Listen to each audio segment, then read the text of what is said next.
6টা প্রাকৃতিক ডাক্তার যদি কেউ ফলো করতে পারে পৃথিবীর কোনো ডাক্তার তাকে ছুতে পারবে না। আগেই বলেছি, নাম্বার 1 আপনাকে খাবার ঠিক করতে হবে। আমরা এখন অনেক খাবার খাচ্ছি যেগুলো আদম আলাইহিস সালাম খান নাই।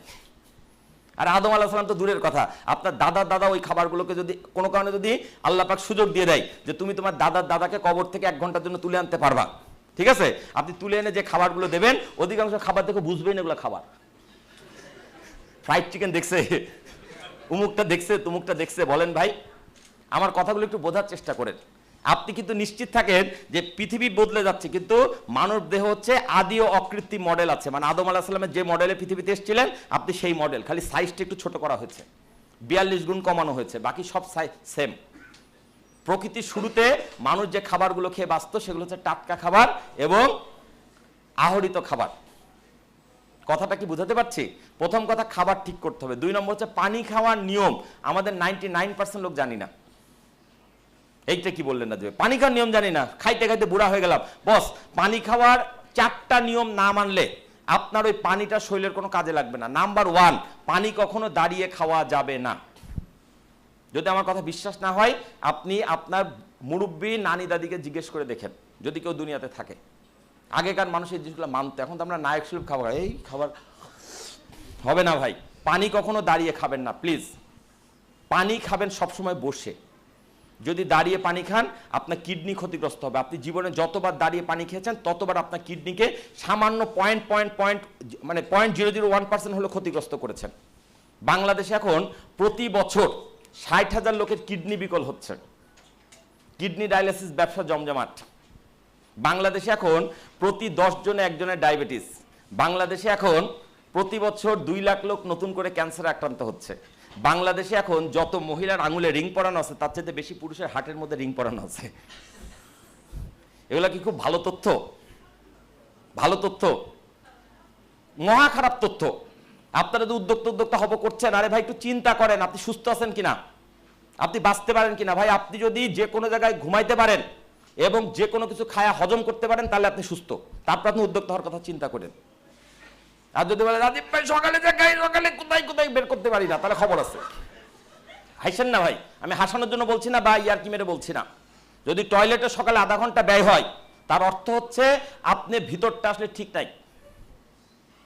আপনার উদ্যোক্তা হওয়ার স্বপ্ন দেখতে পারবেন, উদ্যোক্তা নিয়ে প্ল্যান করতে পারবেন, ওই উদ্যোক্তা শেষ মধু আপনি খায় যেতে পারবেন না। ওই উদ্যোগ বাস্তবায়নের আগে আপনি নাই হয়ে যাবেন বস। আমার কথাগুলো একটু বোঝার চেষ্টা করেন।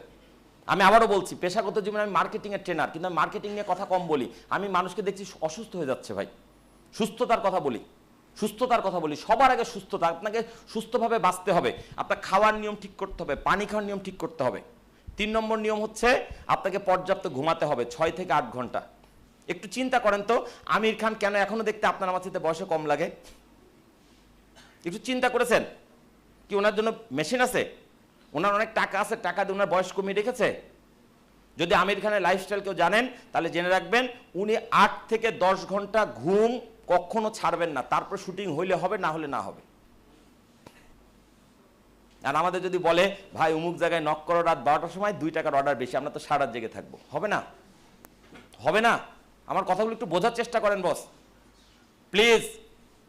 3টা প্রাকৃতিক নিয়ম বলেছি, খাবার ঠিক করতে হবে, পানি খাওয়ার নিয়ম ঠিক করতে হবে, 3 নম্বর হচ্ছে পর্যাপ্ত ঘুমাইতে হবে। এই 3টা সারা জীবন মানতে হবে। বাকি 3টার সাথে সকালবেলা যুক্ত। সকালবেলা যুক্ত কেন? সকালে ঘুম থেকে উঠে পর্যাপ্ত শ্বাস নিতে হবে। কেন? কারণ সকালের বাতাসে সারা দিনের চাইতে বেশি অক্সিজেন থাকে, এটা জানেন আপনি? আমরা এই রুমে বেঁচে আছি কেন জানেন? কারণ এখানে বাতাসের মধ্যে অক্সিজেন ছড়িয়ে আছে। এবং বলা হয়ে থাকে সাধারণত যে কোনো বাতাসের 20 ভাগ থাকে অক্সিজেন, আর সকালবেলা ভোরবেলার যে বাতাসটা থাকে সেই বাতাসে 30 ভাগ থাকে অক্সিজেন। ভোরের হাওয়া হাজার রোগের দাওয়া। কেন থাকে? কারণ সারা রাত যেহেতু সূর্য থাকে না, মানে ঠান্ডা পড়ে, অক্সিজেনের স্তর পৃথিবীর দিকে নেমে আসে। ব্যাপারটা বোঝার চেষ্টা করেন।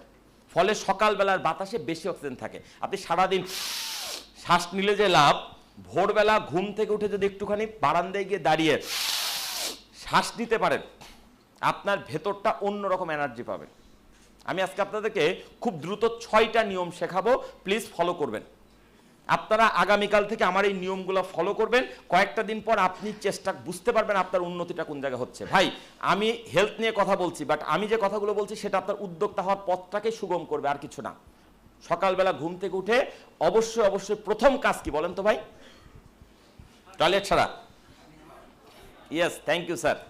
সকালে ঘুম থেকে উঠে প্রথম কাজ খালি পেটে অন্তত 1 গ্লাস পানি পান করা। খালি পেট মিন্স খালি পাট এবং দাঁত মাজারও আগে। অনেকে বলবে রাজীব ভাই কি বলেন, মুখের মধ্যে তো কেমন গন্ধ হয়ে আছে, এইটা কেমনে খাবো? এইটাই খেতে হবে, এটা ওষুধ। সকালবেলা যদি কেউ বাসি মুখে মুখের মধ্যে টকটক যে ভাব থাকে এটা যদি পেটের মধ্যে ঢুকায় নিতে পারে, সে তার 36 রকম রোগ হবে না। এটা আমার কথা না, ডক্টর ডেভিসেটির কথা। যদি বিশ্বাস না হয় ইন্টারনেটে সার্চ দিয়ে দেখে নিন। কথাটা কি বুঝাতে পারছি?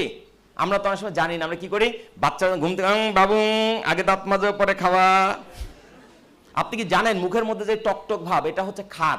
এই খারটা হচ্ছে আপনার শরীরের মধ্যে এই মুহূর্তে যেসব রোগ বালায় ইঙ্গিত লক্ষণ বোঝা যাচ্ছে, শরীর ওইটাকে প্রতিহত করার জন্য যে যে উপাদান দরকার সেগুলোকে মুখের মধ্যে রেডি করছে সারা রাত ধরে।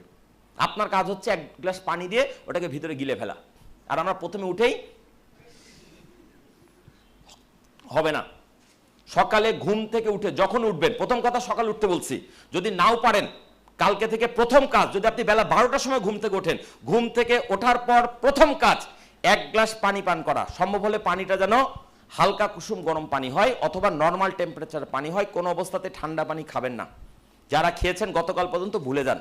সফল উদ্যোক্তা হতে হলে বস আপনাকে সবার আগে ঠান্ডা পানি খাওয়া ছাড়তে হবে। হালকা কুসুম গরম পানি খাবেন। খুব ভালো হয় যদি পানির মধ্যে একটা লেবু চিপে খেতে পারেন। খুব ভালো হয় যদি লেবু পানির সাথে 1 চা চামচ মধু মিশিয়ে খেতে পারেন। খুব ভালো হয় যদি এটার পাশাপাশি 1 টুকরা আদা চিবিয়ে খেতে পারেন। খুব ভালো হয় যদি আগের রাতে ভিজিয়ে রাখা 1 মুঠো কাঁচা ছোলা সকালবেলা খেতে পারেন। আমি বলি 4টা খাবার প্রত্যেকটা মানুষের সকালবেলা খাওয়া উচিত, সে অনেকগুলো রোগ থেকে বেঁচে যাবে। নাম্বার 1 কাঁচা ছোলা, নাম্বার 2 মধু, নাম্বার 3 কালো জিরা, নাম্বার 4 হচ্ছে আদার রস। আপনার ভেতরে কি রোগ আছে আপনি জানেন না, 4টা খাবার খেতে থাকেন, আস্তে আস্তে আপনার রোগের হাত থেকে আপনি বেরিয়ে আসবেন ইনশাল্লাহ। মেডিকেল সায়েন্সের দুর্বলতা কি জানেন? রোগটা শুরুতে ধরতে পারে না, কারণ শুরুতে তো আপনি জানি না। যখন আপনি ডাক্তারের কাছে যান অনেক দিন পরে, যে ডাক্তার সাহেব আর পেটের ভিতর পিন পিন করতে করতে ব্যথাটা এখন আর সহ্য করতে পারছি না, ডাক্তার তখন চেক করে বলে হাই হাই আপনার কিডনি তো 40% নাই। আমার কথাটা কি বুঝাতে পেরেছি? মেসেজটা কি ক্লিয়ার? যদি আপনি সত্যি সুস্থ থাকতে চান তাহলে রোগ হওয়ার আগে রোগকে প্রতিরোধ করেন। সকালে উঠে কালো জিরা খান, কারণ আল্লাহর নবী বলে গেছেন মৃত্যু ব্যতীত সকল রোগের মহা ঔষধ কালো জিরা। আপনি সকালে উঠে 1 মুঠি কাঁচা ছোলা ভিজানো, আগের রাতে পানিতে ভিজিয়ে রাখা কাঁচা ছোলা খান। আপনি 1 চামচ মধু খান, একটু আদার রস খান। ক্লিয়ার? সকালবেলা ঘুম থেকে উঠে প্রথম কাজ 1 গ্লাস থেকে 4 গ্লাস পরিমাণ পানি পান করা, সর্বোচ্চ 4 গ্লাস। তবে প্রথম দিনই চেষ্টা করেন না, যারা জীবনে এই কাজটি করেন না, প্রথম দিন 4 গ্লাস পানি খেলে বমি হয়ে যাবে। প্রথমে 1 গ্লাস, তারপর 2 গ্লাস, তারপর 3 গ্লাস, সর্বোচ্চ 4 গ্লাস। ক্লিয়ার? তারপরে কি করবেন? টয়লেটে যাবেন, টয়লেট সারলেন, অজু করলেন, নামাজ পড়লেন বা প্রার্থনা শেষ করে নিলেন, নিয়ে এবার আপনি চেষ্টা করবেন বাসা থেকে বেরিয়ে যেতে ভোরবেলা। যদি বাসার সামনে পার্ক থাকে বা কোনো খোলা মাঠ থাকে সেখানে চলে যান। যদি বলেন রাজীব ভাই ওরকম কোনো মাঠ নাই, আপনার বাড়ির কি ছাদ আছে? ছাদে চলে যান। যদি বলেন রাজীব ভাই ছাদ নাই, অ্যাটলিস্ট বারান্দায় চলে যান, গিয়ে নাকটা বাইর করে দেন, শ্বাস নেন প্রাণ খুলে। আপনি খেয়াল করে দেখেন সারাদিনের যে কোনো বাতাসের চাইতে সকালবেলার বাতাসটা একটা অন্যরকম প্রশান্তিময়।